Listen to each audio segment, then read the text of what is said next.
الرحمن الرحیم۔ رمضان المبارک کا مہینہ چل رہا ہے، بہت ہی اہمیت اور قدر و قیمت والا مہینہ ہے۔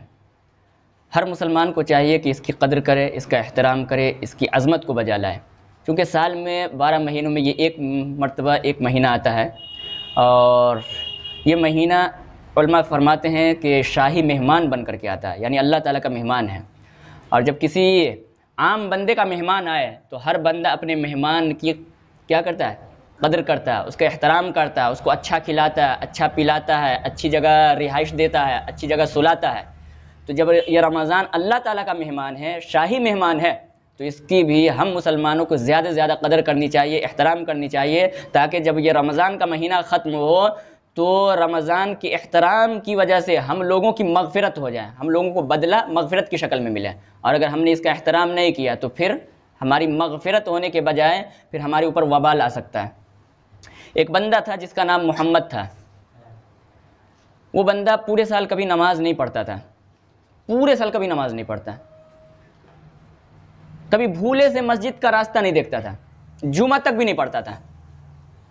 لیکن جیسے رمضان کا مہینہ آنے والا ہوتا، دیکھتا کہ کل سے رمضان کا مہینہ شروع ہوگا، تو آج ہی اپنے سارے کام کو چھوڑ دیتا، اچھی طرح سے غسل کرتا، نہاتا، کپڑا پہنتا، نیا جوڑا پہنتا، عطر لگاتا، خوشبو لگاتا، بدن کو مزین کرتا، آراستہ کرتا، خوشبو سے معطر کرتا، اور جیسے رمضان شروع ہوتا بس مسجد پہنچ جاتا تھا، 5 وقت کی نماز پابندی کے ساتھ پڑھتا۔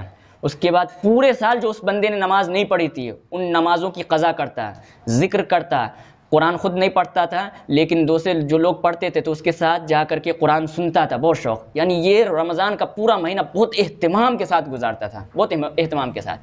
پھر جیسے ہی رمضان کا مہینہ گزر گیا پھر وہ مسجد چھوڑ دیتا، پھر پورے 1 سال تک مسجد کا دروازہ بھی نہیں دیکھتا تھا، یہی حالت اس کی رہتی تھی۔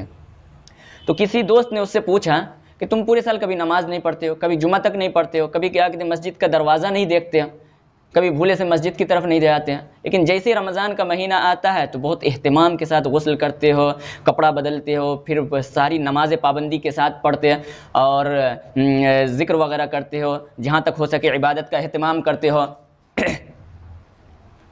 تو ایسا کیوں؟ تو اس بندے نے کہا کہ رمضان رحمت کا مہینہ ہے، برکت کا مہینہ ہے، مغفرت کا مہینہ ہے، اللہ کا مہینہ ہے۔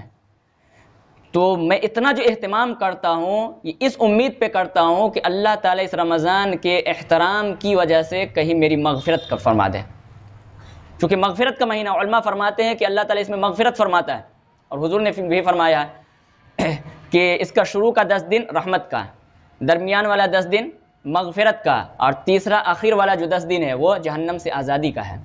تو رمضان کا مہینہ مغفرت کا مہینہ ہے۔ تو اس بندے نے کہا کہ چونکہ رمضان کا مہینہ مغفرت کا مہینہ ہے تو رمضان میں اہتمام کے ساتھ نمازیں اس لیے ادا کرتا ہوں کہ ہو سکتا ہے اللہ تعالیٰ کو میری یہ ادا پسند آ جائے اور اللہ تعالیٰ اسی عمل کی وجہ سے میری مغفرت فرما دے۔ لکھا ہے کہ چند دنوں کے بعد اس بندے کا انتقال ہو گیا۔ اس کے کسی دوست نے خواب میں دیکھا، تو دوست نے کہا ما فعل اللہ بک، اللہ نے تمہارے ساتھ کیا معاملہ کیا؟ قبر میں گئے، اللہ تعالیٰ کے پاس حاضر ہوئے، اللہ نے تمہارے ساتھ کیا معاملہ کیا؟ اس بندے نے کہا کہ اللہ نے میری مغفرت کر دی۔ خواب دیکھنے والے نے کہا کہ کس عمل کی وجہ سے مغفرت ہوئی؟ تو اس بندے نے کہا کہ رمضان کا جو بہت زیادہ احترام کرتا تھا میں، ان کے آنے سے پہلے میں غسل کر لیتا اور کپڑا پہن لیتا اور عطر سے اپنے جسم کو سجا لیتا تھا، معطر کر لیتا تھا، اور پورے رمضان بہت اہتمام کے ساتھ عبادت کرتا تھا۔ یہ جو رمضان کا میں نے احترام کیا، اللہ نے کہا تو نے میرے مہینے کا احترام کیا، جا میں تیرا احترام کرتا ہوں، تیری مغفرت کر کے جنت میں داخل کرتا ہوں۔ تو رمضان کے احترام کی وجہ سے میری مغفرت ہوئی ہے۔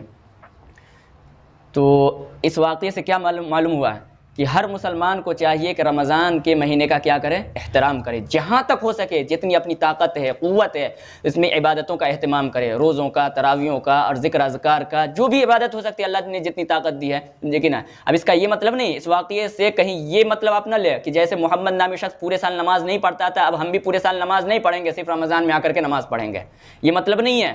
دیکھیے، ایک ہے اللہ تعالیٰ کا فضل، ایک ہے اللہ تعالیٰ کا عدل۔ اللہ تعالیٰ کا فضل کسی کے ساتھ ہو جائے تو کتنا بڑا گناہ گار ہو مغفرت ہو جاتی ہے، اور اگر اللہ تعالیٰ عدل پر آ جائے، اپنے انصاف پر آ جائے تو پھر پکڑ ہو جائے گی، کیونکہ جس طرح سے اللہ تعالیٰ رحمان ہے، غفار ہے، مغفرت کرنے والا ہے، اسی طرح سے اللہ تعالیٰ جبار بھی ہے، قہار بھی ہے۔ اللہ تعالیٰ کی پکڑ بھی بڑی سخت ہے۔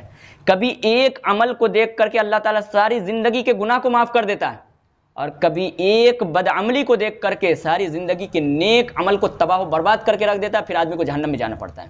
اللہ بے نیاز بھی ہے، اللہ سے کوئی کچھ سوال نہیں کر سکتا ہے۔ لا یسأل عما یفعل وهم یسألون، تم جو کرتے ہو تم سے سوال ہوگا، اللہ جو کرتا ہے اللہ سے سوال نہیں ہوگا۔ وہ چاہے تو کسی کو پکڑ لے، چاہے تو کسی کو چھوڑ دے، چاہے تو کسی کو جنت میں داخل کر دے، چاہے تو کسی کو جہنم میں داخل کر دے۔ جنت میں داخل کر دیا اللہ کا فضل ہوگا، جہنم میں داخل کر دیا اللہ کا عدل ہوگا۔ بنی اسرائیل کے اندر ایک بندہ تھا، اس نے اپنے گناہوں سے توبہ کی، اور توبہ کرنے کے بعد اچھی زندگی گزارنے کا اس نے فیصلہ کر لیا، اور اچھی زندگی گزارنا شروع کیا۔ دن بھر روزہ رکھتا تھا، رات بھر نفلیں پڑھتا تھا، دن بھر روزہ رکھتا، رات بھر نفلیں پڑھتا تھا۔ اس طرح سے اس نے 70 سال تک کنٹینیو مسلسل اللہ تعالیٰ کی عبادت کی، اور اللہ تعالیٰ کی عبادت میں اس نے گزارا۔ اس کے تقویٰ کا یہ عالم تھا کہ کسی کے درخت کے نیچے سائے میں بھی آرام نہیں کرتا تھا، کہ کہیں ایسا نہ ہو قیامت کے دن اللہ پکڑ کر لے کہ اس کے سائے سے تم نے فائدہ کیوں اٹھایا۔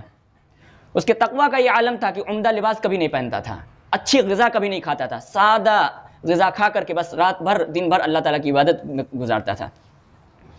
70 سال کی عبادت کے بعد اس بندے کا انتقال ہو گیا۔ دیکھو اللہ تعالیٰ کی ذات کتنی بے نیاز ہے، کسی کو چھوڑنے پر آئے تو بڑے سے بڑے گناہ گار کو بھی چھوڑ دیتا ہے، اب پکڑنے پہ آئے تو بڑے بڑے عبادت گزار کی بھی پکڑ لمحوں میں ہو جاتی ہے۔ 70 سال عبادت کرنے کے بعد اس بندے کا انتقال ہوا، اللہ کے پاس گیا، پکڑ ہو گئی۔ اس زمانے کے کسی بزرگ نے اس بندے کو خواب میں دیکھا، تو خواب میں پوچھا کہ اللہ کے پاس گئے کیا ہوا معاملہ، کیسا ہوا؟ اس بندے نے کہا کہ اللہ نے میرے سارے گناہ کو بخش دیا، لیکن ایک گناہ کی وجہ سے میں پکڑ میں آ گیا اور اب تک جنت میں نہیں جا سکا، جنت سے روک دیا گیا ہوں۔ خواب دیکھنے والے نے کہا کہ کون سا گناہ ہے؟ اس بندے نے کہا کوئی بڑا گناہ نہیں ہے، بس ایک چھوٹا سا تنکا جو میں نے آدمی کی مرضی کی ان کی اجازت کے بغیر، مالک کی مرضی کے بغیر اٹھا لیا تھا، اور صرف اس سے دانت میں خلال کیا تھا، تو مالک سے پوچھا نہیں تھا، اس کی مرضی کے بغیر، اس کی اجازت کے بغیر لے لیا تھا میں نے، ایک چھوٹا سا تنکا دانت میں خلال کرنے کے لیے۔ اللہ نے اس تنکے کی وجہ سے میری پکڑ کر لی، اور 70 سال کی عبادت دھری کی دھری رہ گئی، اب میں اب تک جنت میں جانے سے روک دیا گیا ہوں، میری پکڑ ہو گئی۔ تو دیکھو اللہ تعالیٰ کی ذات بے نیاز ہے۔ 70 سال عبادت کرنے والا بندہ پکڑا گیا کس میں؟ ایک چھوٹے سے تنکے کی وجہ سے۔ وہ بندہ اپنا انجام سوچے، جو لوگوں کے پیسے، لوگوں کی زمین، لوگوں کی کیا کہتے ہیں چیزیں لے کر کے ہڑپ کر کے مر جاتے ہیں، ان کا کیا ہوگا؟ تو اللہ تعالیٰ کی ذات بے نیاز ہے، چاہے تو معاف کر دے، چاہے تو پکڑ کر لے، سمجھے کہ نا؟ اس لیے اللہ سے یہ دعا کرنی چاہیے کہ اللہ اپنا عدل نہ فرما، اپنا فضل فرما، سمجھے کہ نا؟ عدل پہ آ گئے تو یا اللہ ہم بچ نہیں سکتے، کیونکہ معلوم نہیں دن بھر ہم کتنے گناہ کرتے ہیں، کس کس گناہ کی وجہ سے ہماری پکڑ ہو جائے گی۔ تو یا اللہ عدل نہ فرمانا بلکہ فضل فرمانا، فضل کی وجہ سے ہمارے گناہوں کو معاف کر دینا، ہماری مغفرت فرما دینا، تو اللہ تعالیٰ ہو سکتا ہے کہ ہمارے ساتھ فضل فرمائے۔ تو بہرحال خلاصہ کلام یہ ہے کہ رمضان کا مہینہ چل رہا ہے، اس کا جہاں تک ہو سکے ہم مسلمانوں کو احترام کرنی چاہیے۔ اب بقیہ چند دن رہ گئے ہیں، 12-13 دن رہ گیا، آج کتنا رمضان ہو گیا؟ 19 رمضان ہو گیا، اب صرف 11 دن باقی ہے۔ 19 دن گزرنے میں کوئی وقت نہیں لگا، 11 دن گزرنے میں بھی کوئی وقت نہیں لگے گا، تو اس لیے بقیہ لمحات کی ہمیں قدر کرنی چاہیے، اور جو لمحات ہمارے ویسی بیکار ضائع ہو گئے اس کے بارے میں اللہ تعالیٰ سے دعا کرنی چاہیے کہ اللہ تعالیٰ ہمارے سستی کو، غفلت کو، بے ادبی کو، گستاخی کو معاف کر دے، اور جو ٹوٹی پھوٹی ہم نے عبادتیں کی اللہ تعالیٰ اس کو قبول فرما کر کے ہم لوگوں کے لیے جنت کے فیصلے فرما دیں۔ وآخر دعوانا الحمد للہ رب العالمین۔